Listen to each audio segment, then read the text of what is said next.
ሄሎ ጤና ይስጥልን ወደ መሃል ሚዲያ ቤተሰብ ሰላም ብያለሁ በያላችሁበት ሰላማችሁ ይበዛ ይሁን እንደተለመደው ሰዓታችንን ጠብቀን መረጃዎችን የዕለቱን ዋና አጀንዳዎችን ልናቀርብ ተከስተናል ከናንተ ደግሞ የሁሉ ጊዜ በአክብሮት የምንጠይቀው ፕሮግራሞቻችን ለብዙዎች እንዲደርስ በተለያዩ ማህበራዊ ድረገጾች ላይ ማጋራትን እንዳትረሱ ለማሳሰብ ወዳለሁ ላይክ አድርጉ ሼር አድርጉ ሰብስክራይብ አድርጉ መሃልንም በተለያዩ አማራጮች መደገፍ እንዳትረሱ ላበረታታችሁ ወዳለሁ መልካም ዜና ለቤት ፈላጊዎች በሙሉ ሰመር ሪል ስቴት በመሃል ከተማ እንግሊዝ ኤምባሲ አጠገብ በማስታወቂያ ዋጋ በካሬ 73000 ብር ብቻ ቤቶችን ይዞሎት ቀርበዋል። ከዚህ በፊት በሴቶች አደባባይ በፉል ፊኒሽ ገንብቶ ያስረከበው ድርጅታችን አሁን ደግሞ እንግሊዝ ኤምባሲ አጠገብ ከአስፓልት ፊት ለፊት ቢኖሩበት ውብይታ ያለው ቢያከራዩት ደግሞ በዶላር ዋጋ የሚያዋጣ ቅንጡ አፓርትመንቶችን ለሽያጭ ቀርበንላችኋል። ባለ 2 መኝታ 980,000 ብር፣ ባለ 3 መኝታ በ1.1 ሚሊዮን ብር እንዲሁም ባለ 4 መኝታ በ1.9 ሚሊዮን ብር ቅድመ ክፍያ ብቻ ከ50% የባንክ ብድር ጋር ማግኘት ይችላሉ። ታዲያ ይሄ ለ20 ቤቶች ብቻ የወጣ ቅናሽ ስለሆነ ፈጥነው ደውለው ይጠቀሙ። ቀጥታ ወደ መረጃዎቼ ነው የምሻገረው። እንግዲህ ሰሞኑን የማህበራዊ ሚዲያ በተለይም ቲክቶክን በተመለከተ እስሮች በእጅጉ ጨምረዋል። ቁጥራቸው 8 ደርሷል። ምናልባት እዚህ መድረክ ውስጥ ያላችሁ አንዳንዶች ልታቁ ትችላላችሁ፣ አንዳንዶች ላታቁ ትችላላችሁ። ነገር ግን በማህበራዊ ሚዲያ ላይ ብዙ ተከታይ ያላቸው የተለያዩ ስራዎችን የሚሰሩ በተለይ ከማህበራዊ እሴቶቻችን ከሀገር ባህል አንዳንዱ ከህገ መንግስታችንም አንጻር እጅግ የተጸየፉ ነገሮችን የሚያስተላልፉትን ፌደራል ፖሊስ ማሰር ጀምሮ ነበረ። ያንኑ የተቀላቀለ ይመስላል። የአዲስ አበባ ከተማ ፖሊስ ትናንትና ተመሳሳይ ስራዎች ተከናውነዋል። ያሁኑ እስር ለየት የሚያደርገው በዓለም ሚዲያዎች ዘንድም ትኩረት ስበዋል። የቢቢሲ እንግሊዝኛ ጨምሮ ሌሎችም የዓለም አቀፍ ተሰምነት ያላቸው ሚዲያዎች ይህንን እስር እያነሱ ነው ያሉት። በዋናነት ትልቅ መነጋገሪያ አጀንዳ ሆኖ ያለው የሀገር ባህል ነው። የሀገር ባህል አንዳንዶች ይህን ከኋላ ቀርነት ጋር ለማያያዝ ይሞክራሉ። ኢትዮጵያም ሆና የምትቀጥለው የራሷ መለያ ምልክቶች ሲኖሯት ነው። ኢትዮጵያ ናት ስንል ስሟ ብቻ አይደለም፣ ተራራና መሬቱ ብቻ አይደለም። የህዝቡ ባህል፣ የህዝቡ ወግ፣ ሃይማኖት፣ እሴት፣ እነዚህ ነገሮች ሁሉ የተያያዙ ቋንቋ፣ ዜማ፣ ትውፊት ማአት ነገር ነው ያለው።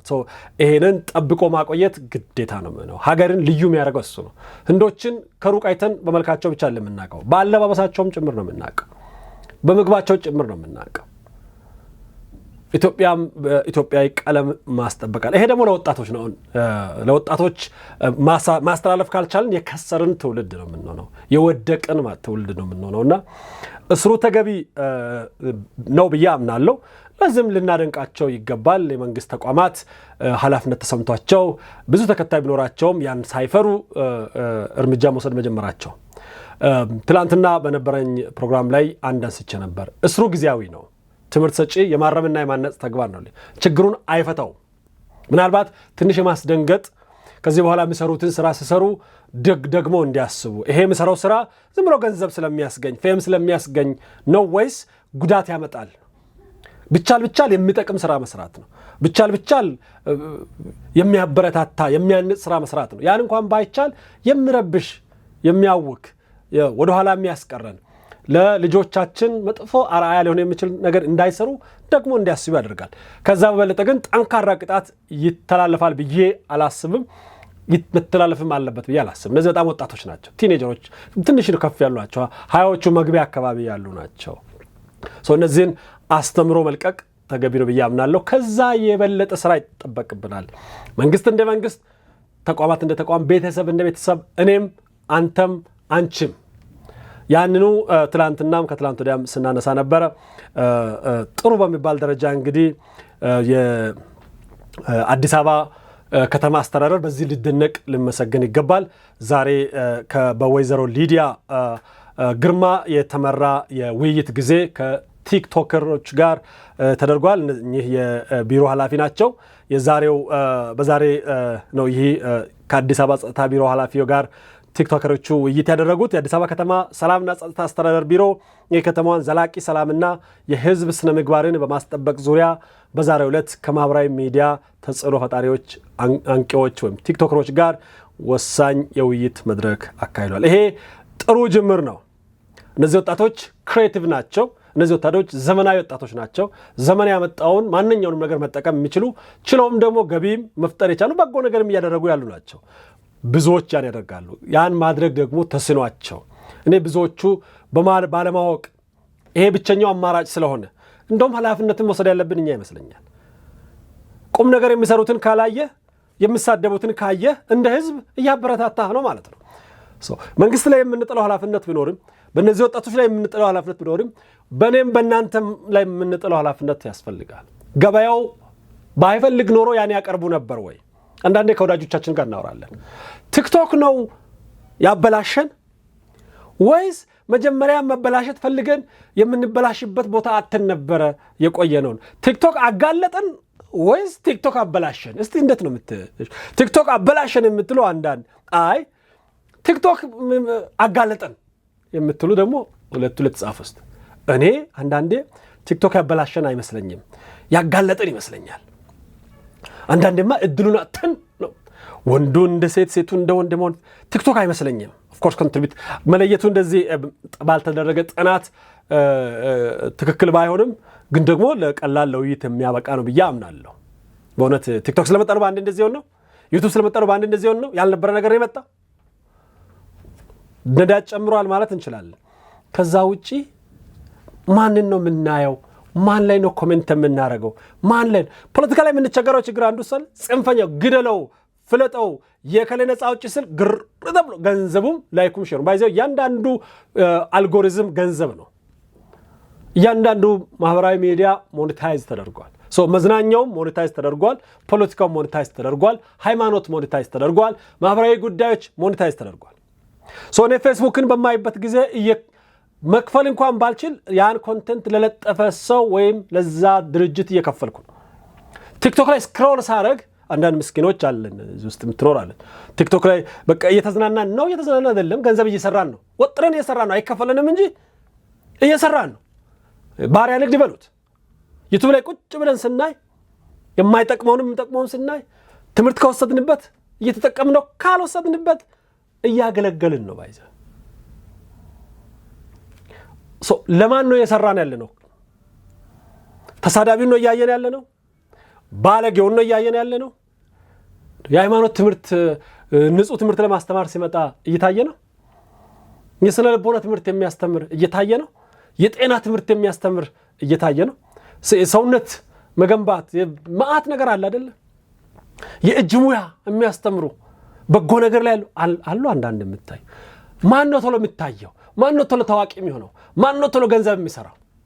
አንድ ባለጌ ነገርን ክሬት አድርጎ በማግስቱ መኪና ሲገዛ ሲያይ ሌላ ወጣት ምን እንዲያስብ ነው የሚጠበቀው? እስር አንዱ መታሰር አንዱ ማስደንገጫ በጣም ጥቂት ውጤት ሊያመጣ የሚችል ነገር ነው። ትልቁ ስራ እንደ ህብረተሰብ በእኔና በእናንተ ነው። መንግስት በተለይ የአዲስ አበባ ከተማ በዚያ ገጠር ልናመሰግናቸው ይገባል። ሌሎችም እንደዛ ልታረጉ በየክልሉ ያሉ ተጽዕኖ ፈጣሪዎች አሉ። ቅረቧቸው፣ ወጣቶች ናቸው፣ አግዟቸው፣ አስተምሯቸው።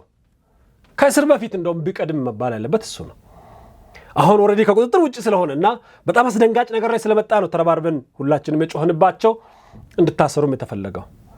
ይሄ ግን ቋሚ መፍትሄ አይደለም። በእኔ ምኞት ከዛሬ ከነገ በኋላ ቢለቀቁ ደስ ይለኛል፣ ባልዋሻችሁ ነገር ማለት ነው። እንደውም ሲለቀቁ አኩርፎ እንዳይለቀቁ፣ መጥፎ ኔጌቲቭ ነገር እንዳይዙ በቂ ትምህርት ተሰጥቷቸው የሃይማኖት አባቶች መክሯቸው፣ ምሁራን መክሯቸው። ሀገር በቲክቶክ በእውቅና አይደለም በእውቀትም ይመራል።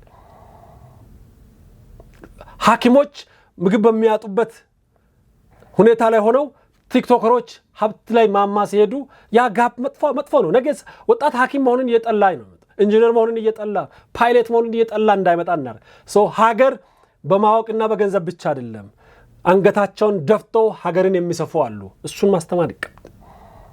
የሂሳብ ምሁራን የሂሳብ ሊቆችን እንፈልጋለን። የፊዚክስ ሊቆችን፣ የሕክምና ሊቆችን፣ የፖለቲካውን፣ የዲፕሎማሲውን፣ የታሪክን በሁሉም ዘርፍ እንፈልጋለን። ኦፍኮርስ መዝናኛውም ላይ እንፈልጋለን። በዚህ አካባቢ እውቅና እያገኙ ተጽዕኖ መፍጠር እድል ያገኙ ልጆች ወጣቶች እየበሰሉ ሲሄዱ የሚያስተላልፉት መልእክት ሰግድ ደድብ አትማር ሳይሆን ተመራመር ነው። ዛሬ እኛ የምንጠቀመው ፕላትፎርም በደደቦች የተሰራ አይደለም፣ እጅግ በተመራመሩ የተሰራ ነው። ያን ማሰብ ተገቢ ነው። የምንጠቀማቸው እያንዳንዱ ነገር እጅግ በረቀቀ ሶፊስቲኬትድ በሆነ እውቀት ባላቸው ሰዎች የተሰራ ነው። ኦፍኮርስ እኛ እየሰራ ነው፣ እንደውም ለመቆጣጠሩ ሁሉ ይከብደናል። ከፊት ለፊት ያለውን ነገር ብቻ ሳይሆን ከጀርባ ያለውን ኢቨን ኮሚኒኬት የምናደርገው ነገር በጣም የሳይንስ ምጥቀት ውጤት ነው። በአንድ ነገር ብቻ ሄደን ሌላውን ነገር እንዳንጥል መጠንቀቅ ነው። እነዚህ ወጣቶች ተጽዕኖ ያሳርፋሉ። ተከታይ ስላፈሩ ተሰሚም ስለሆኑ ተጽዕኖ ያሳርፋሉ። እንደ ሀገር ከታዋቂ አክቲቪስቶች ጋር ከታዋቂ ቲክቶከሮች ጋር ከታዋቂ አይ ቲንክ ወደ ዩቲዩብም ወደ ፌስቡክም እየመጡ ነው የሚባል መረጃ ከውስጥ ደርሶናል።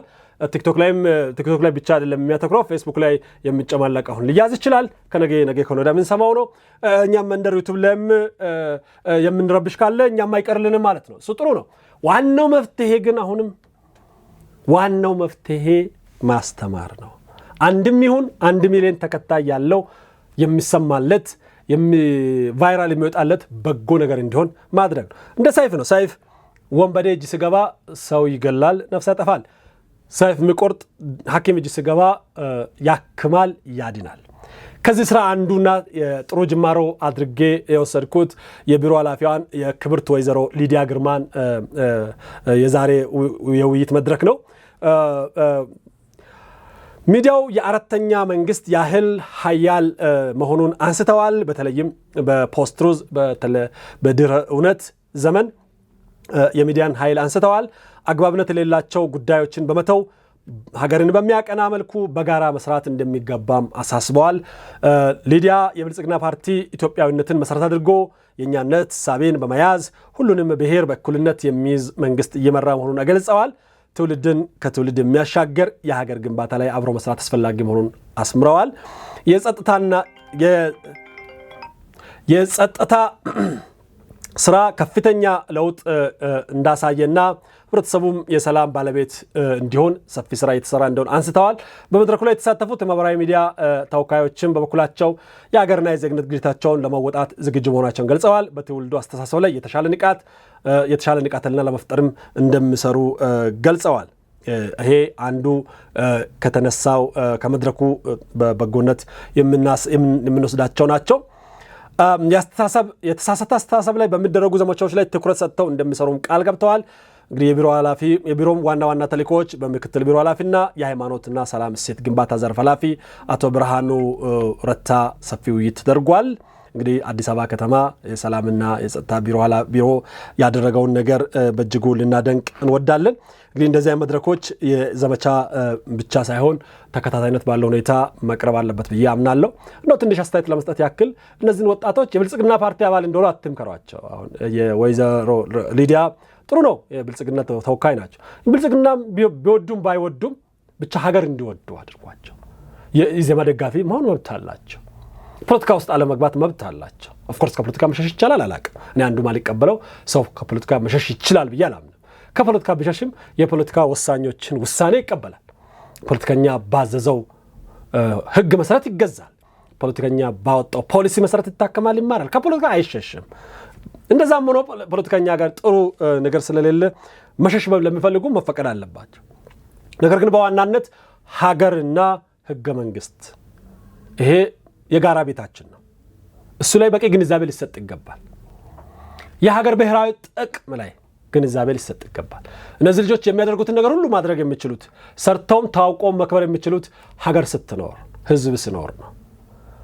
የኢትዮጵያ ብሔራዊ ጥቅሞች ላይ የጋራ ግንዛቤ የመፍጠር ስራ ከነዚህ ወጣቶች ጋር መስራት ጥቅሙ እጅግ የጎላ ነው።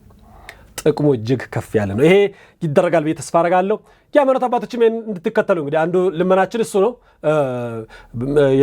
አንዱ ፍሬያችንም ይሄ ነው። እንግዲህ እንደዚህ ነገር ጮህን ብቻ ማለፍ አይደለም፣ ተችተን ብቻ ማለት አይደለም። የጮህነው የተናገርነው ነገርን የሚመስል የተስተካከለ የሚመጣ ነገር ካለ ደግሞ ማድነቅም ማበረታታትም ተገቢ ነው። ሚዲያ ላይ ያለንም እኛም ሲያጠፉ እንደምንጮህ ሁሉ ሲስተካከል ደግሞ ያንኑ ማወደስ ተገቢ ነው። እኔ በበኩሌ እዚህ ውስጥ ያላችሁ በእውነት የራሳችሁን ኃላፊነት ወስዱ። ቢያንስ ጥሩ ኮንተንት ያላቸውን የሚሰሩ የሚለፉ ጨዋዎች ስነ ምግባር ያላቸውን እናበረታታ። ሲሳደቡ ብቻ ተደብቀን ተደብቀን አንዳንዶቻችን እናወራለን። አሁን ለምንድን ነው እንደዚህ አይነት መጥፎ ኮንተንት ክሬት ለምንድን ነው ተሳዳቢ የምትሆነው? ለምንድን ነው ብልግናን የምታመጣው ስንል እንዴ ጫወኝ ሞከርኩ አንድ ሰው አይመጣም ቤት ያልተ ዱቄታም ስል አቤት አቤት እያለ ይመጣል። ታዲያ ምን ትላለህ? እስቲ ሁለት ሰው ይጣላ በሺዎች ነው ላይቭ የምንከታተለው። እናቶችም ተደብቃችሁ ታያላችሁ። እንዴ ነው የሚያወሩት እያላችሁ ታያላችሁ። አባቶችም ታያላችሁ። ዩቲዩብ ያወራል ባይዜ ከዚህ እስከዚህ ድብ ያለው ሰው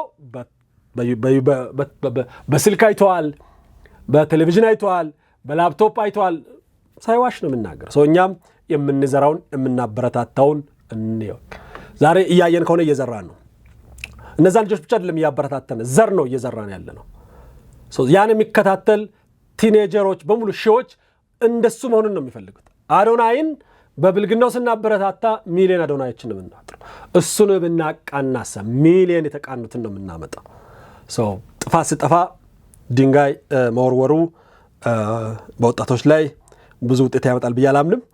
ኦልሬዲ በህግ ጥላ ስር የዋሉት ቶሎ ችግራቸውን ተወያይቶ ወደ መደበኛ ኑሮ እንደሚመለሱ ተስፋ አደርጋለሁ። እኔ እውነት ለመናገር ዛሬ አርብ ነው። አይ ቲንክ ነው ዛሬ ቢፈቱ ደስ ይለኛል። አይ ቲንክ ዛሬ ካልተፈቱ ቅዳሜና እሑድ እዛ ነው የሚሆኑት።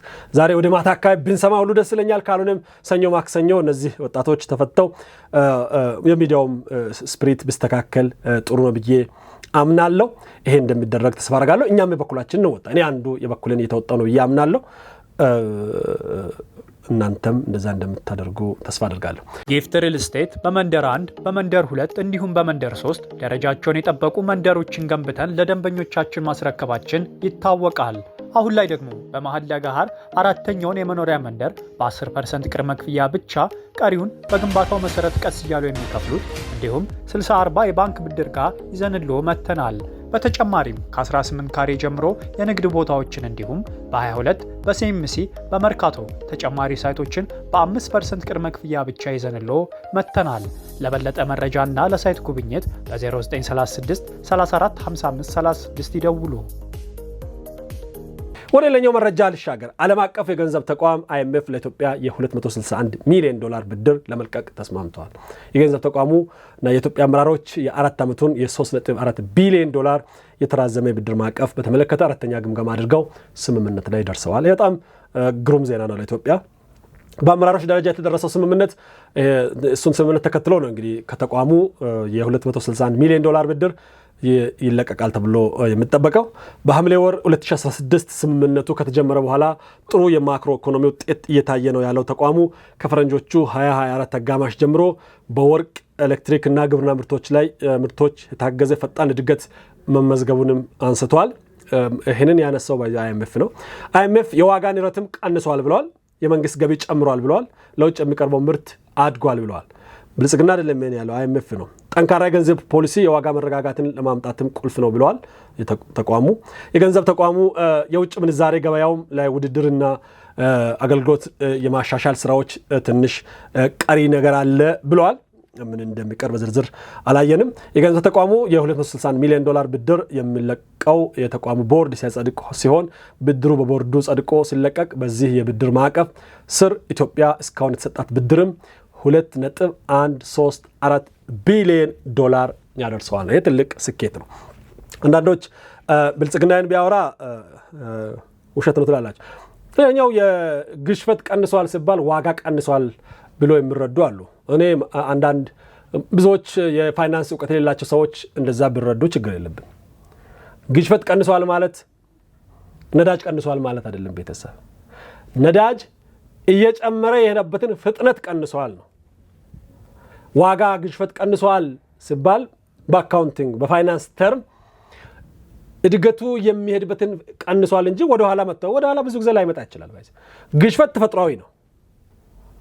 የዛሬ 10 ዓመት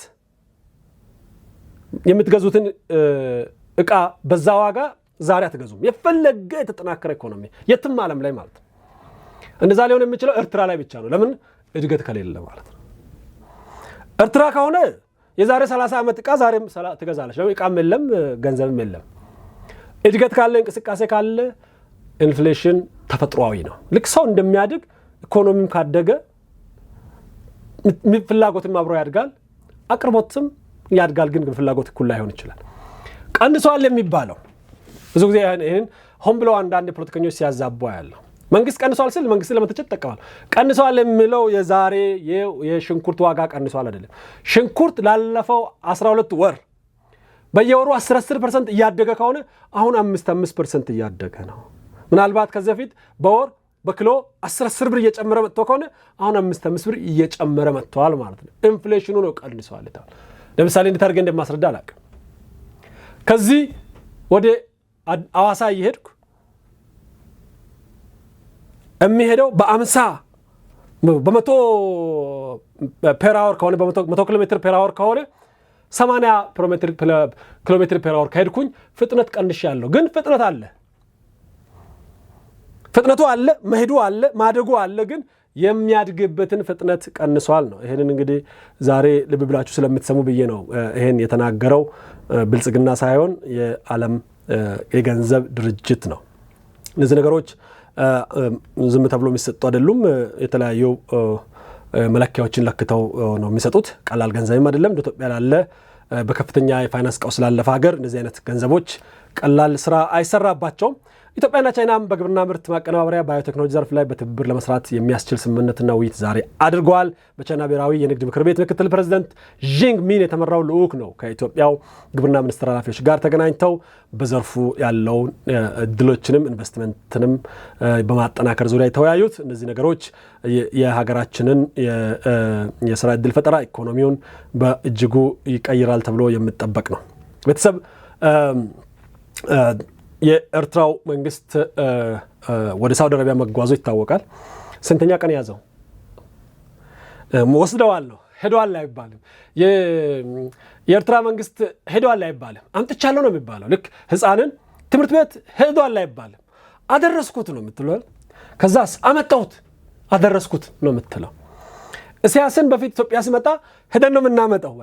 ታውቃላችሁ እሱን ችስታ የሆነ መንግስት አስቸጋሪ ነው። ሄዳችሁ ታመጣላችሁ። ከዛ በኋላ እዚህ 1-3 ቀን ታቆዩና ስጨርሳ በቃ ውሰዱት ይባላል ማለት ነው። ከሱዳን ሲሄድ ብቻ ነው በመኪና ሄዶ በመኪና የመጣው። ያው ሱዳን አውሮፕላን የላትም አሁን የምትልከው።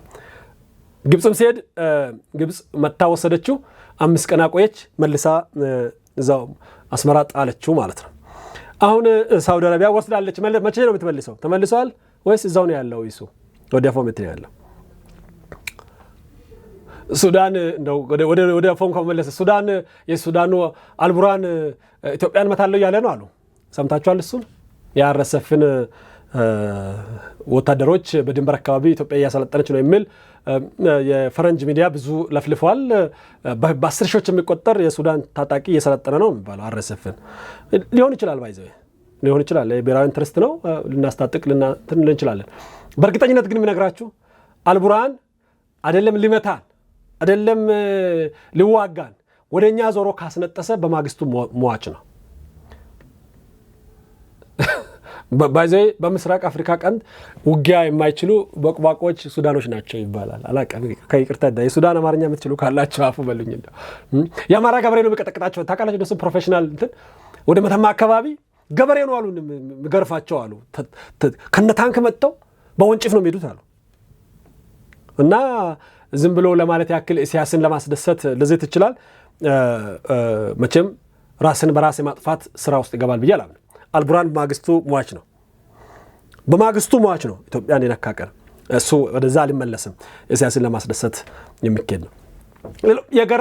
የሚገርመው በቢቢሲ ነው ዘግቦት ያየሁት። የኤርትራው ፕሬዝዳንት ወደ ሳውዲ ሲያቀኑ ፎቶ ተለጥፎ ነበረ። ፎቶን የለጠፈው የቃል አቀባይ የኢንፎርሜሽን ሚኒስትሩ አቶ የማነ ነው። በኤክስ ገጹ እያወያየ ነበረ። ፎቶ ላይ ያለ ስዕል ዝንጀሮ ነው የሚመስለው፣ ማለት ጥላው የሰውየው ጥላ ዝንጀሮ ነው የሚመስለውና ያ መወያያ ያደረገውን ፎቶውና ጥላዎቹ በፀሐይ ያለው ጥላ አይመሳሰልም። በዛ ላይ ደግሞ ጽድት ያለ ነው ቀይ ምንጣፍ፣ ኤርትራ ከየት አመጣች የሚያስብል ማለት ነው። ምንጣፉ በቃ እንከነልሽ ነው። የኤርትራ ምንጣፍ በሳይነስ ነው የሚቀመጥ። እኔን ራሱ የመጀመሪያ ሲሄድ አከበርን ብሎ በምንጣፍ ነው የተቀበሉት። ያ ሳይነስ አሰቃይቶኝ ነው የተመለስኩት። እና ይሄን ምንጣፍ ስታዩ ንጥት ያለ ነው፣ ጽድት ያለ ነው። በቃ የመኳንንት ምናምን ነው የሚመስለውና እሱ ላይና ፎቶ ላይ ሰዎች እንትስሉ ይሄ ነገር እንዴት ነው እንዴ?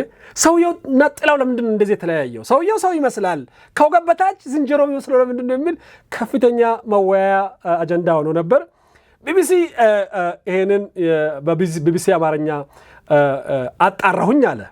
የሚገርማችሁ ነው ለአራት ቀናት ወደ ሪያድ ተጠርቶ የሄደው ኢሳያስ አፈወርቂ ከሳውዲ አረቢያ አልጋውራሽ መሐመድ ቢን ሳልማን ጋር ውይይት ለማድረግ መሄዱ ይታወቃል። የኤርትራ ልዑክ ቡድን ወደ ሪያድ ያቀናው ባለፈው ረቡዕ ታህሳስ 1 ቀን ነበረ። ኢሳያስ ወደ ሳውዲ ተጠርቶ ሲሄድ ሰልማን ብን አብዱልአዚዝ ግብዣ ተደርጎለት እንደሆነ ገልጾ ምስሉንም አያይዞ ነበረ ሰውየው አፈቀላጤ። ኢሳያስ ሳውዲ እንደተጓዘ የሚጠቁመው የኤርትራ ማስታወቂያ ሚኒስትር የማነ ገብረ መስቀል በኤክስ ገጽ ያጋራው ምስል በማህበራዊ ሚዲያ ላይ መነጋገሪያ ሆኗል ይላል። እሱን እኛ የምታዘብንበት ነው። ስለ ምስሉ ትክክለኛነትም ብዙ ጥያቄ ተነስተዋል ይላል። ከሁለት ቀናት በፊት የማስታወቂያ ሚኒስትሩ ያጋሩት የመጀመሪያው ምስል ኢሳያስና የውጭ ጉዳይ ሚኒስትር ኡስማን ሳላህ በአስመራ አውሮፕላን ማረፊያ ሳሉ ያሳያል ይላል። በምስሉ ላይ ፕሬዝደንቱን ከፊት ለፊት የውጭ ጉዳይ ሚኒስትሩን ደግሞ በቅርብ ርቀት ኋላቸው ይታያሉ። ምስሉን ለማሳየት እንሞክራለን። ፕሬዝደንት ኢሳያስ እና የውጭ ጉዳይ ሚኒስትር ኡስማን በአስመራ የአውሮፕላን ማረፊያ ባይዘይ አባቶቻችን የገነቡት አውሮፕላን ማረፊያ ነው። የአስመራ አውሮፕላን ማረፊያ ነው እንጂ የኤርትራ አውሮፕላን ማረፊያ አይባልም። የኃይለ ሥላሴ የእጅ ስራ ነው። ቀለም እንኳን አልቀየራቸውም። ደግነቱ በህይወት የሉም። ቢያዩ ኖሮ እንደሚያለቅሱ ነው የሚመስለኝ። ወንበር ራሱ እሳቸው የገነቡት ወንበር እኮ ነው። አክቹዋሊ ለካ መንጌ ወንበር ቀይረዋል። እንግዲህ የማስታወቂያ ሚኒስትሩ ባጋሩት የኤክስ ልጥፍ ላይ የተያዘው ሁለተኛው ምስል ፕሬዝደንት ኢሳያስ አውሮፕላን ውስጥ ሲገቡ ያሳያል። የአውሮፕላን መለያ ኪንግደም ኦፍ ሳውዲ አረቢያ ይላል። ምስሎቹ በአንድ እይታ እምብዛም ጥያቄ ላያጭሩ ይችላሉ። በትኩረት ሲታዩ ግን የተለያዩ የምስሎች ክፍሎች አጠራጣሪ መሆናቸው ተስተውሏል። በተለይም አጠራጣሪ ሆኖ የሚታየው የውጭ ጉዳይ ሚኒስትሩ የኡስማን ሳላህና የሰውየውም ከወገብ በታች አለው። የቢቢሲ መረጃ ማጣሪያ ቢቢሲ ቬሪፋይ ምስሉ ላይ ምርመራ አድርጓል።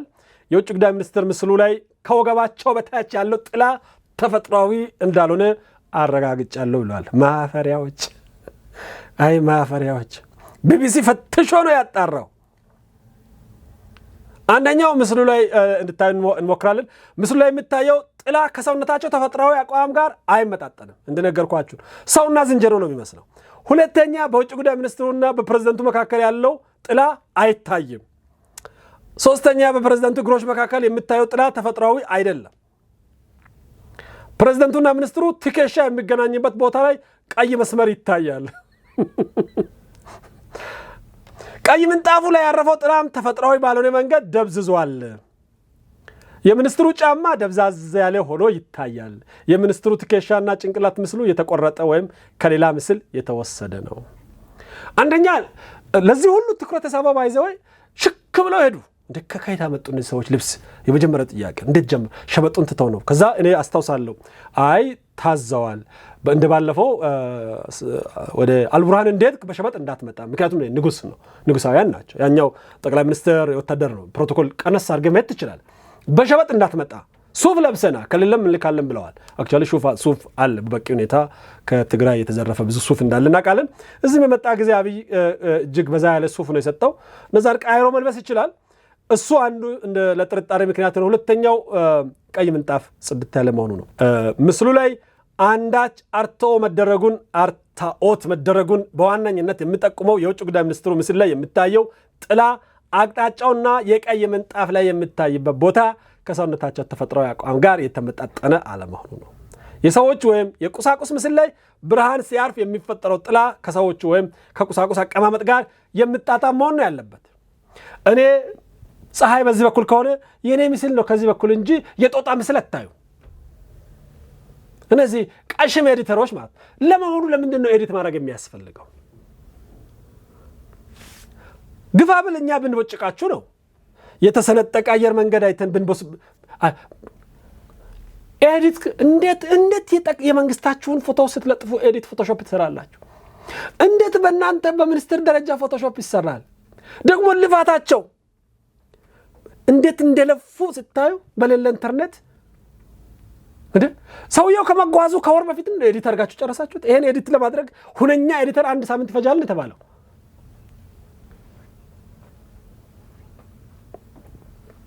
እንግዲህ ቢቢሲ አማርኛ አጣርቼ ፌክ ነው ኤዲት ተደርጓል። ፌክ ሳይሆን ኤዲት ተደርጓል በደንብ ምንጣፉ ከሌላ ቦታ መጥቶ ገብቷል። ኤዲት ተደርጎ ቀለም ገብቷል። ለማሳመር ነው አይደረግ።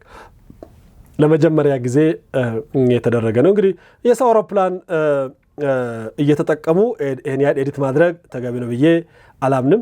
ዝርዝሩን ግን ከቢቢሲ ሄዳችሁ ብታዩ በጣም ረጅም ነው። በዚህ ብዙ ኤርትራውያን ቁጣቸውን ሲገልጹ አስተውያለሁ። አንዳንዶች ተገቢ የሆነ ማፈር አንዳንድ ስሜቶች የተፈጠሩ ትክክል፣ አንዳንዴ ማፈር መደሰት ተገቢ ነው አይደል? ማልቀስም ተገቢ ነው። ያለ ጥቅም አልተፈጠረ። አንዳንድ በጣም ስትሸማቀቁ ትክክለኛ መሸማቀቅ ነው ባይዘ አንዳንድ መሸማቀቅ ትክክለኛ ነው። ይሄንን አምባገነን ከትከሻ ለማውረድ ይጠቅማል። ማስታወቂያ አይደለም የምትሰራው። ይሄ በቁጭት እንድትሰሩ ያደርጋል። ኤርትራውያን ወንድሞቻችን ቁጭት ኖራችሁ ሀገራችሁ ወርቅ የሆነች ሀገር ያለችው ግን አመዳም መንግስት ነው ያላችሁ። ለዚህ ነው አመዳም ሀገር አድርጎ ያስቀምጥ። ለዚህ ነው አሳፋሪ የሚሆነው። ያ እንዳይሆን እንድትተጉ ሊያነሳሳችሁ ይገባል። ብሔራዊ ውርደት ነው። አክቹዋሊ ምንጣፍ በፎቶሾፕ ማስገባት ብሔራዊ ውርደት ነው። እነዚህ ሰዎች ዝም ብንላቸውና እኛ 10 አውሮፕላን እንደሌለ ባናጋራ ኖሮ አውሮፕላንም በፎቶሾፕ ልታስገቡ እኮ ነው እንዴ። በሂደት ፕሬዝዳንታችሁ ፎቶሾፕ እንዳይሆን በፎቶሾፕ ሰው ታታልላለህ። ኤርትራዊን ታታልላለህ። እዛ ኤርፖርቱ ሳር የበቀለ ኤርፖርት ሳሩን ማጨድ ምን ችግር አለ? ኤዲት እያልክ ከምትችል ሳሩን ለበታነሳ የጉልበት ስራ መስራት እኮ ነው። ማጽዳት እኮ ነው። አቧራውን ልብስ መተኮስ እኮ ነው። ለማንኛውም ይሄ አንዱ መወያያ የነበረ ነው። እዛ ከሄደ በኋላ ነው አይ ቲንክ ወደ ሳውዲ አረቢያ ከሄደ በኋላ ያለው ጉዳይ እጅግ አነጋጋሪ ሆኗል። አንቶኒዮ ጉተሬዝም በተወካዩ በኩል ዛሬ መግለጫ አውጥቷል። ለአልጀርስ ስምምነት ያላችሁ ቁርጠኝነት ዳግም አረጋግጡ ብለዋል። በኢትዮጵያና በኤርትራ ጉዳይ የተባበሩት መንግስታት ዋና ጸሐፊ በተወካያቸው በኩል እኔ ለምን መጣ ብዬ አስበ ይህን ዜና እንዳነበብኩ ለምን መጣ የአልጀርስ ጉዳይ ልንቧቀስ ነው የሚመስለው አይደለ? በዚህ ወይ ልንቧቀስ ጫፍ ላይ ደረስን ይመስላል። ወደ የመጨረሻ አካባቢ ያለን ይመስለኛል። ለዛ ነው ወደ አልጀርስ ስምምነት እየመለሰ ያለው። ኢትዮጵያ የአልጀርስ ስምምነት መቀበል አለባት ብዬ አሁን አላምንም። ባድመን መስጠት አለባት ብዬ አላምንም። እየገረፈች ማባረር አለባት ብዬ አምናለሁ። ይሄን መንግስት እንደ መንግስት መቁጠር አለባት ብዬ ነው አላምንም። የኢሳያስን መንግስት እውቅና መስጠት አለባት ብዬ አላምንም። እንኳንም እኔ ጠቅላይ ሚኒስትር አልሆንኩ። እኔ ጠቅላይ ሚኒስትር ሆኜ ቢሆን ኖሮ ኢሳያስ እዛው ጥገኝነት እንዲጠይቅ ዛሬ አዳህሎ እንደብድቤ ነበር ማለት ነው። የተባበሩት መንግስታት ዋና ድርጅት ዋና ጸሐፊው አንቶኒዮ ጉተሬዝ የአልጀርስ ሰላም ስምምነት 25ኛውን ዓመት ክብረ በዓል በተከናወነበት ወቅት ኢትዮጵያና ኤርትራ ለስምምነቱ ያላቸውን ቁርጠኝነት ዳግም እንዲያረጋግጡ ጥሪ አቅርበዋል። ዋና ጸሐፊ በቃል አቀባያቸው ስቴፈን በኩል ነው ይህን መግለጫ የሰጡት። በሁለቱ ሀገራት መካከል ያለው ውጥረት እንደገና ባየለበት ወቅት ነው ይህን መግለጫ የሰጡት። ታህሳስ 3 ቀን 1993 ዓ.ም የተፈረመውን የአልጀርስ ስምምነት በኢትዮጵያና በኤርትራ መካከል የነበረውን ደም አፋሳሽ ጦርነት በይፋ ያስቆመ ሲሆን የድንበር ማካለል ዘዴዎችን ከመዘርጋቱ በተጨማሪ የሁለቱንም ሀገራት ሉዓላዊነትን የግዛት አንድነት አረጋግጠዋል ይላል። በዚህ አጋጣሚ አሳልፈን የሰጠነው እድል ነው ያ አልጀርስ ስምምነት። ኢትዮጵያ አሸንፋ ቀይ ባህርን መውሰድ ስትችል ለተሸነፈ ኃይል እጅ የሰጠችበት ነው። ከዛ በኋላ ያን ስምምነት ፈርሞ የመጣውም የቀድሞ የኢህአዴግ መንግስት ለመፈጸም ሳይችል ቀርቶ ለ18 ዓመት የሰላምም ጦርነትም ያልሆነ ውጥረት ውስጥ ነበር። ጠቅላይ ሚኒስትር ዶክተር አብይ አህመድ ወደ ስልጣን ከመጡ በኋላ ነው ያን ተቀብለው በመሪ ደረጃ ተቀብለው ሰላም ወረደ። እንግዲህ ይሄ ሰላም የማይሆንለት መንግስት እንደገና ወደ ሌላ ጦርነት ልንሻገር የሆነው እንግዲህ እነዚህ ነገሮች በሂደት የሚያሳዩት ወዴት እየድን እንደሆነ ነው። ከዚህ ጋር ተያያዥነት ኖሮት የኖረው አንድ ሌላኛው ዛሬ በሰበር ዜና የታወቀው ኤርትራ ራሷን ከምስራቅ አፍሪካ የልማት በየነ መንግስታት ድርጅት ኢጋድ ብለን ከምንጠራው አባልነት በራሷ ፈቃድ ለቃ መውጣቷን የኤርትራ የውጭ ጉዳይ ሚኒስትር በዛሬው ዕለት አሳውቋል። በኢሳያስ አፈወርቂ ቅዠት የምትመራው ኤርትራ እንደ አውሮፓውያን አቆጣጠር 2007 ኤፕሪል 21 ከምስራቅ አፍሪካ የልማት በይነ መንግስታት ድርጅት ኢጋድ አባልነት ለቃ ወጥታ የነበረ ቢሆንም በኢትዮጵያ የመጣውን ለውጥ በጠቅላይ ሚኒስትር ዶክተር አብይ አህመድ ግንባር ቀደም መሪነት ኤርትራ የድርጅቱ አባል እንድትሆን እንደገና ተደርጋ ነበረ። የኢትዮጵያ ጠላቶች መንደርደሪያ ትሆን ዘንድ ሳይገባት የሀገርነት እውቅና የተሰጣት በቋሚ ሽፍቶች የምትመራዋ ኤርትራ በቀጣይ ከአፍሪካ ህብረት ራሷን በማግለል የሀገርነት እውቅናዋን እንድታከስም ይጠበቃል ይላሉ ማህበራዊ ሚዲያ ላይ የሚጽፉት። ኢጋድ የአማራ ብሔራዊ ክልላዊ መንግስትና የአማራ ፋኖ ህዝባዊ ድርጅትን አፋድን በማደራደር የሰላም ስምምነት ማፈራረሙ በኤርትራ በኩል ከፍተኛ ቁጣ መፍጠሩ ታውቋል። ኤርትራውያን ህግደፍ አኩርፎ የወጣው እንዴት ኢጋድ ማስረሻ ሰጤ የተፈረመበት ፊርማ ላይ ተገኘ ነው። አክቹዋሊ መጀመሪያ ወጥቶ ነበር፣ አብይ ነው የመለሰው። አሁን በአብይ ተናዶ ደግሞ ተመልሶ ወጥቷል። ለእኔ ይሄም አንድ ሌላ ምልክት ነው። ዋሻ ውስጥ ነበርክና ወደ ዋሻ ትመለሳለህ የሚል ህግ የተፈጸመ ይመስለኛል። ይህንን የአፍሪካ ቀንድ በጥባጭ መንግስት ለ20 ምናምን ዓመታት ከተቆለፈበት ዋሻ ውስጥ ቁልፉን ከፍቶ አውጥቶ አቧራውን አጥቦ አልብሶ በዓለም አደባባይ እንደገና ያቆመው የኢትዮጵያ መንግስት ነው። ይሄ አመዳፋሽ ያጎረሱትን በመንከስ የምታወቅ ለወዳጅነት የማይሆን ካለ ጦርነት ምንም አይነት ትብብር የማያውቅ መንግስት ተመልሶ ከዚህ መንግስት ጋር ወደ ግጭት ነው እየገባ ያለው። የማያዋጣ ግጭት ነው ስንል አንዱ አሁን ላይ ወደ ለመደው አፈርናና ወደ አፈር ትመለሳለህ የሚባለው ዋሻ ነበርክና ወደ ዋሻ ተመለስ እየተባለ ነው። ከዚህ በኋላ ከእያንዳንዱ ዓለም አቀፍ ተቋም ራሱን እያገለለ ነው የሚሄደው። ሜቢ ይሄ የሳውዲ ጥሪ የመጨረሻም ጥሪ ሊሆን ይችላል። ኢትዮጵያ በአንድ ደብዳቤ እንደገና የማዕቀብ መዓት ጭንቅላቱ ላይ መከመር ትችላለች። ከዛ በኋላ እያንዳንዱ ሀገር ሲንቀሳቀስ ተጠርንፎ የሚያዝ ተፈላጊ ወንጀለኛ ስለሚሆን ከአዳህሎ ሳይንቀሳቀስ ተፈጥሯዊ ሞቱን የሚሞት ሽማግሌ ነው የሚሆነው። ባይዘ የኤርትራ ወጣቶች ደርሶ ቀድሞ ካልገላገሉት በስተቀር ከኢጋድ ወጣ ምን ቀረ ቢባል ምን ቀለለ ነው የሚባለው? እስቲ ቤተሰብ ጻፈው። አንዳንድ ሰሞኑን እንዴት ነው ተረትና ምሳሌ የሚፈሳው? ከኢጋድ ወጣና ኢጋድ ከሰረ ነው የሚባለው? አንድ ወንበዴ ወጣና ቀጥሎ ከአፍሪካ ህብረት ወጣ። ለነገሩ እንደ ሀገር ተቆጥሮ ልኡካን ልኮ ሐሳብ ሰነድ ልኮ ያውቃል? ውል ገብቶ ውል ሰጥቶ ያውቃል? ቤተሰብ የሰማችሁት ነገር አለ? እኔ ይሄንን የማነ በግል ማህበራዊ ገጹ ጽፏል። ፕሬስ ሪሊዝም ሰጥተዋል። ራሳችንን አግልለናል ነው። መልካም መገለል ይሆንላችሁ ከማለት ውጪ ምን እንደምንል አናቅም። እንግዲህ ኤፕሪል 21 ላይ ነው የውጭ ጉዳይ ሚኒስትር ይህንኑ ያወጣው። ከዛሬ በኋላ የኢጋድ አባል አይደለችም ኤርትራ። መልካም መከበብ፣ መልካም መነጠል። አይናው ኤርትራውያን ጥሩ ስሜት እንደማይሰማችሁ እንደውን መቼ ነው ሀገር ሆነን እንደ ሀገር ፈንክሽን የምናደርገው እንደምትሉ አውቃል። ግን ኢሳያስ በስልጣን እስካለ ድረስ መቼም ሀገር ሆናችሁ እንደ ሀገር አክት ለማድረግ ትቸገራላችሁ። ይህንን ደጋግሜ መናገር እፈልጋለሁ። የቀረው አንድ አማራጭ ኢሳያስን ማስወገድ ብቻ ነው። ኤርትራ ኢጋድ አባልነቷን በድጋሚ መውጣት ያስታወቀችው እንግዲህ የቀጠናውን ፍላጎት ማሳካት ተስኖታል ብላ ነው የከሰሰችው። የቀጠናውን ፍላጎት ምን አገባሽ አንቺ የሚል ጥያቄ የሚጠይቅ ተከታይ የለውም። ኤርትራ ቀጠናዊ ህብረት ከሆነው የምስራቅ አፍሪካ የልማት በይነ መንግስታት ኢጋድ መውጣቷን ዛሬ በይፋ ባሳወቀችበት ወቅት ብዙዎች እየተወያዩበት ነው ያለው። እንደ ምክንያት ያደረገችው አስመራ ለኢጋድ ዋና ጸሐፊ በላከችው መልእክት ለውሳኔው መነሻ የሆነው ተቋሙ የተጣለበትን ኃላፊነት ለመወጣት ለረጅም ጊዜ የዘለቀ ድክመት በማሳየቱ እና በቀጠናው ጉዳዮች ላይ በሚጫወተው ጎጂ ሚና ብላለች። ያ ለኢትዮጵያ ሰላም የሚያመጣ ማንኛው ነገር ለኤርትራ ጎጂ ነው። ባይዘ እንደዛ አድርገው ነው የሚያስቡት። ለህግደፍ ጎጂ ነው። የሚገርመው ግን ምንም አይነት ኃላፊነት ተወጥቶ የማያውቅ ምንም አይነት ለቀጠናውም ለህዝቡም አንድ ሸክላ ቤት እንኳን ሰርቶ የማያውቅ ይልቁንም በእያንዳንዱ ጎረቤት ሀገር ገብቶ ደም አፍስሶ ዘርፎና ሰርቆ ደፍሮና ገሎ የወጣ ሰራዊትን የሚመራ መንግስት ይሄን ሲናገር ይቀፋል። በጣም ይቀፋል። ኤርትራ እንደ አውሮፓውያኑ አቆጣጠር በ1993 ኢጋድ እንደገና ሲዋቀር ለቀጠናዊ ሰላምና መረጋጋት እንዲሁም ለኢኮኖሚ ትስስር መጠናከር እንደ ዋና መሳሪያ ሆኖ የሚያገለግል ተቋም ለመገንባት ከሌሎች አባል ሀገራት ጋር በመስራት ወሳኝ ሚና ተጫውታለች ይላል። ዝርዝሩ ይቅርብኝ።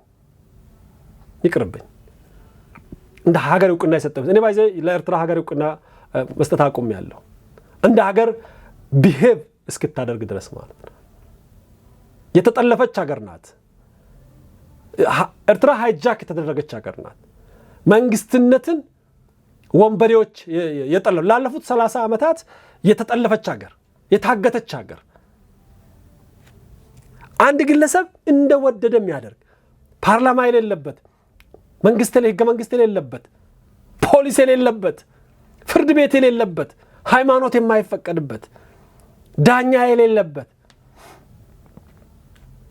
ምንም ሀገር የምትሉት ነገር የሌለበት፣ ፖሊሲ የሌለበት፣ የግብርና ፖሊሲ የለ፣ የውጭ ጉዳይ ፖሊሲ የለ፣ የወጣት ፖሊሲ የለ፣ ሁሉ ነገር ጦር ወሬ ብቻ፣ ፓስፖርት የሌለበት ሀገር፣ ገንዘብን እንደልባችሁ እንዴ! አንድ ወዳጄ ኢሜል አረገልኝ። ኢሜል ወደ አገሩ አልጠቅስም፣ ወደ አፍሪካ ውስጥ ለስደት ወጥቶ ለምን ወጣ አልኩት። አይ ቲንክ የአባቱ 80 ይወጣ ነበረ። አባቴ ብዙ ወዳጆች ነበሩት አለ እና ከቀበሌ መጥተው ለአባቴ 80 ከ3000 ናቅፋ በላይ ወጪ እንዳታወጣ ይባላል። 3000ን መንግስት የፈቀደውን ይቀበላል። ሌላ ኪሴ ላይ ገንዘብ ነበረ እና ለ3000 አይ ቲንክ 50 ሰው ነው የምትጠራው አላውቅም። በስንት ሰው ነው የምትጠሩት ኤርትራውያን? በ3000 ስንት ሰው ነው የሚፈቅደው ህግደፍ? ለቅሶም ይሁን ሰርግ ላይ ለ1000 ሰው 1000 ናቅፋ ከተፈቀደላችሁ ስንት ነው የምትጠሩት? ከዛ አይ ቲንክ እሱ ኪሴ ላይ ገንዘብ አለ በሚል ድንኳን ተጨማሪ ጥሎ ቸበርቻቻ ብሎ ነበረ። በዛ ምክንያት ለተወሰነ ጊዜ ታሰርና ከጥይት አምልጦ ወደ ወዳጅ አፍሪካ ሀገር ሄዶ ቁጭ ብሏል። ይሄን ሀገርን ያገር ነው ለማለት ነው ይከብደኛል። የገዛ ገንዘባችሁን እንኳን በፈለጋችሁበት ሁኔታ ማለት የቀረው እዚች ጋር የሆነ ቆጣሪ ለጥፎ እስትንፋስ ዛሬ ብዙ ስበሃል፣ አየር ብዙ ስበሃል፣ ደግሞ ፀሐይ አጠቃቀም ዛሬ ከፍ ብሏል ብሎ ማስከፈል ነው የሚቀራቸው። ለዚህ መንግስት ራስን አስገዝቶ መቆየት ተገቢ ነው ብዬ አላምንም። ለማንኛውም ይሄ ራሱን መንግስት ነው ብሎ የሚጠራው ወጥቷል። በሂደት ከአፍሪካ ህብረት ይወጣል። በሂደት እንደለመደው ከዩኤንም ይወጣል። መልካም ወጣት። እኔ የኔ ምኞት ደግሞ በሂደት ከአዳህሎም እንድትወጣ ነው። ከአዳህሎም አስወጣለሁ ብዬ መዛቴን መናገር ፈልጋለሁ። መውጣት አለበት። ይሄንን ኤርትራውያን ተግታችሁ እንደምትሰሩ አልጠራጠርም። ወደ መጨረሻውና ወደ ዋናው ነገር ልምጣ። አንድ ትልቅ ግዳንግድ ጀነራል አለ። ስሙ ገኖ የሚታወቀው በሌብነቱ ነው። መርከብ በመስረቅ አውሮፕላን በመስረቅ የለውጡ አካባቢ በጣም የታወቀ በአውሮፕላን ተጠርንፎ የመጣ ጀነራል ክንፈ ይባላል። ኢትዮጵያ ካከበረቻቸው ጀነራሎች መካከል አንዱ ነው። በከፍተኛ ባለስልጣንም ሀገሪቷን የመራ ከኢትዮጵያ የበላ ከኢትዮጵያ የጠገበ ከኢትዮጵያ የተማረ እሱና ዘርማንዘሩ ልጆቹም ጭምር ቱጃር የሆኑባት ሀገር ናት ኢትዮጵያ። ትላንትና ጀነራል ክንፈ ዳኘ አንድ ነውር የተሞላበትን ንግግር አድርጎ ሰማሁኝ። ከኢትዮጵያ ተገንጥለን ከኤርትራ ጋር መዋሃድ እንፈልጋለን ብሎ ሰማሁኝ።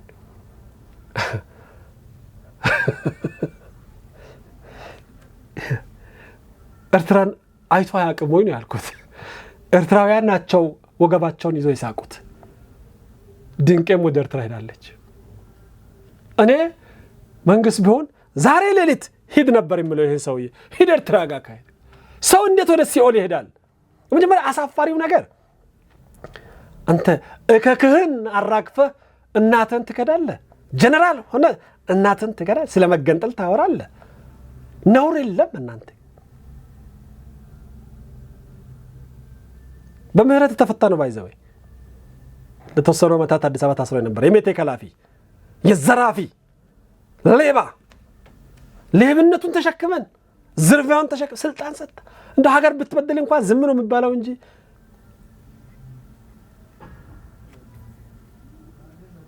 ከኢትዮጵያ ተገንጥለን ከኤርትራ መዋሃድ እንፈልጋለን። በአሁኑ ወቅት ወደ ቅድመ ጦርነት ሁኔታ እየተመለሰች ያለችው የትግራይ የኢትዮጵያ መንግስት ቁጥጥር ስር መግባት የለባትም። በትግራይ እና በኢትዮጵያ መካከል ያለው ብቸኛው የግንኙነት የፕሪቶሪያ ስምምነት ነው። ከዚያ ውጭ ምንም አይነት ማሰሪያ የለውም። ሰው ከኢትዮጵያ ተለይቶ ከኤርትራ ጋር መዋሃድን ሲያስብ የአእምሮ ውቅሩ መፈተሽ አለበት። እኔ እንዴ ከዚህ ይልቅ የሚመጥናችሁ ሀገር ኑኑ ብትሉ ያምርባችኋል። አባይ ትግራይ ብትሉ ይሻላል። ሰው ከህይወት ሞትን ስመርጥ፣ ሰው ከጥጋብ ረሃብን ስመርጥ፣ ሰው ከጤና ህመምን ስመርጥ፣ ለዛውም ነቀርሳ የሆነ ህመምን ስመርጥ፣ የኤርትራ ወጣት በጥይት እያመለጠ ትግራይ ውስጥ ይገባል። ይሄ ክፉ ኃይል ደግሞ ወደ ኤርትራ ለመሄድ ራሱን ያዘጋጃል። ይሄ ነውር ሊቆም ይገባል ብዬ አምናለሁ። እንደ አንድ ትልቅ ጀነራል በጣም ነው የሚያሳዝነኝ በዚህ መልኩ ጀነራሉ ራሱን መግለጹ። ይሄንን መጮህ መቆጣት ያለባችሁ ተጋራዎች ልትሆኑ ይገባል ብዬ አምናለሁ። ሌላኛው አንድ የተምታታ ነገር አስተዋል። ትግራይ በአነስተኛ መስዋዕትነት ሀገር መሆን አለባት። ምን መስዋዕትነት ያስፈልጋል? ህገ መንግስቱን ተከተል። ከተፈቀደ ካልተፈቀደ ደግሞ እንደሚሆን ታደርጋለህ። ያን ለማድረግ ታስቦ ይሁን ወይ ደግሞ ፖለቲካዊ ትርፍ ለማግኘት ይሁን ማቀው ነገር የለም። ግን እጅግ ነውረኛ እኔ መንግስት ምን አይነት ምላሽ ይሰጣል ብዬ ምን አይነት ምላሽ ይሰጣል የሚለውን አላቅም። እንደዚህ የአንቀጽ 39 የመጠቀም ፍላጎት እንዳለው፣ አገር የመሆን ፍላጎት እንዳለው፣ እንዲሁም ደግሞ ከኤርትራ ጋር አብሮ የመኖር ፍላጎት እንዳለው አንስተዋል። ሀገርነት በፊት ነበረ መሆን የምትችሉት ባይዘው የመከነ ፍላጎታችሁ ነው። ያን የመከነ ፍላጎታችሁን ከዚህ በኋላ ማሳካት የሚቻል አይመስለኝም። ሀገር መሆን ያዋጣል ካላችሁ፣ ኤርትራ መሆን ያዋጣል ካላችሁ ህዝባችሁን ለማሳመን መስራት ትችላላችሁ። ህዝባችሁ ካመነ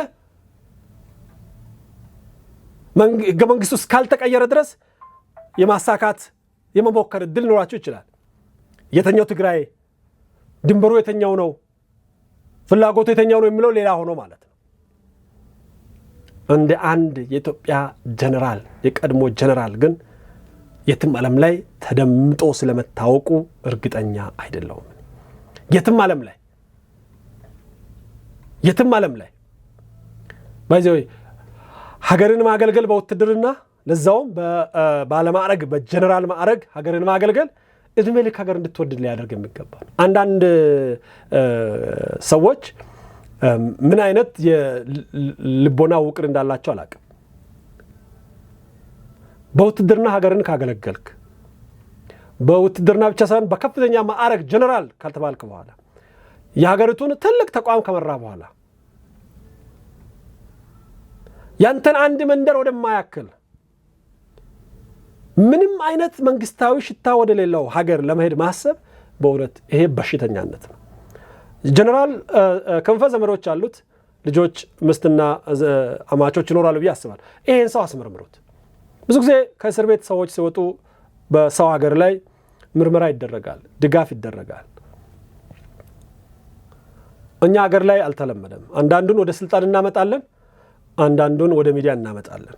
ወደ ስልጣን ያመጣን ጊዜ የተጎዳንባቸው ከፍተኛ ጉዳቶች አሉ። በተለይ ከእስር ቤት ከተለቀቁ በኋላ ብዙ በውትድርና የነበሩ ከመሳሪያ ጋር ልዩ ቅርበት ያላቸው ወደ ስልጣን አምጥተናቸዋል። አንዱ የአማራው ክልል የጸጥታ ቢሮ ኃላፊ የነበሩት ጀነራል ማን ናቸው? ስማቸውን ጥቀሱ። ጀነራል አሳምነው ጽጌ። እሳቸውም ከእስር ቤት እንደተፈቱ ነው ወደ ስልጣን ያመጣናቸው።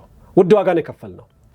እኚህን ከእስር እንደተፈቱ ወደ ስልጣን አላመጣናቸውም። ነገር ግን ምን አድርገናቸዋል? ወደ ሚዲያ አምጥተናቸዋል። ከእስር ተፈቶ ወደ ሚዲያ የመጣም ጤናም እስክንድር ከእስር ተፈቶ ወደ ሚዲያ መጣ ጤና ነው የተጓደለው። እጅግ የምናከብረው በቀለ ገርባ ጤናው ነው የተጓደለው። ከእስር ተፈቶ ከሚዲያ የራቀ ሰው ጤናማ ነው አሉ። ከእስር ተፈተው ከሚዲያ የራቁ ሰዎች አሉ። ለምሳሌ አንዱዓለም አራጌ ሚዲያ የመጣ አካባቢ የሚያብድ ነበር የሚመስለው። ሚዲያውን ትቶ ወደ ትምህርቱ ነው ሄደው። ከእስር ስትፈቱ መንግስት እንኳን ባያመቻች ወደፊት ተስፋ አደርጋለሁ የኢትዮጵያ መንግስት የስነ ልቦና ድጋፍ የሚሰጥ በተለይ ደግሞ በከፍተኛ ወንጀል ተሳትፈው የታሰሩ ሰዎች ከእስር ቤት ሲወጡ ወደ መደበኛ ህይወት እስኪሻገሩ ድረስ የስነ ልቦና ድጋፍ ያደርግላቸዋል ብዬ አምናለሁ። እኚህን ግለሰብ እኔ ጤናቸውን ነው የምጠራጠረው። አዲስ ሀሳብ አይደለም ስለ መገንጠል ማንሳት ወጣቶቹ ያነሱ አሉ። በሚዲያም ያለ ነው።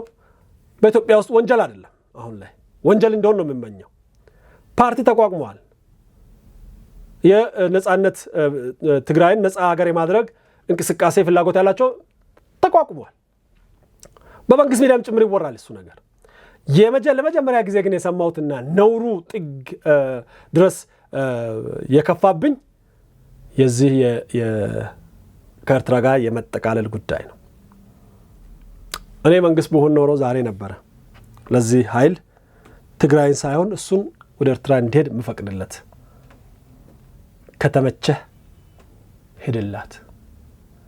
ትግራይ ውስጥ ብትገቡ $7,000 ከፍለው ይገባሉ ወደ ትግራይ ለመምጣት የኤርትራ ወጣቶች። ይሄ ጤና የጎደለው ጀነራል ግን የትግራይን ወጣት ይዞ ወደ ኤርትራ ለመሄድ ያስባል። ባይዘው ኤርትራ ውስጥ እንደ መንግስት ከፍተኛ ጥላቻ ለትግራይ ህዝብ አለ። ከፍተኛ ንቀት የትግራይ ህዝብ አለ። ከፍተኛ በቀል ለትግራይ ህዝብ አለ። እነዚህ ግን ማሰብ ስለተሳናቸው ከህልናቸው ስለተፋቱ ህዝቡ እንደ ባሪያ ቢገዛ ህዝቡ ቢበደል ችግር የለባቸውም። ወደ ህዝቡ ጠላት ወደ ተክሏው በጊዞ እንደሚሄድ እብድ እረኛ ወደ ኤርትራ ሀገር ትግራይን ይዞ ለመሄድ ይዘጋጃል። ወደ አራጁ፣ ወደ ገዳዩ፣ ወደ ደፋሪው። ለማንኛውም ተመሳሳይ ችግሮች እንዳይፈጠሩ በዚህና በመሰል ጀነራሎች ላይ ሀገሪቷ እርምጃ ተወስዳለች ብዬ ተስፋ አደርጋለሁ። የትግራይ ህዝብ ይህን ያስባል ብዬም አላምንም፣ አደርገውምም። ኤርትራውያን ወደ እናት ሀገራቸው ኢትዮጵያ ለመጠቃለል በሚያስቡበት ሰዓት ወደ መከራና ወደ ፈተና ትግራይን ይዞ ይሄዳል የሚል እምነት ፈጽሞ ስላለኝ አይደለም። ነገር ግን ፍላጎታቸውም የረከሰ ምኞታቸውም የረከሰና የቆሸሸ መሆኑን ለማሳየት ያክል ነው ይህን ፕሮግራም ያቀረብኩት። ውድ ተመልካቾቻችን ለዛሬ ያለኝን ፕሮግራም በዚህ ጨርሳለሁ። በሌላ ፕሮግራም እስክንገናኝ ቸርን ሰንብት።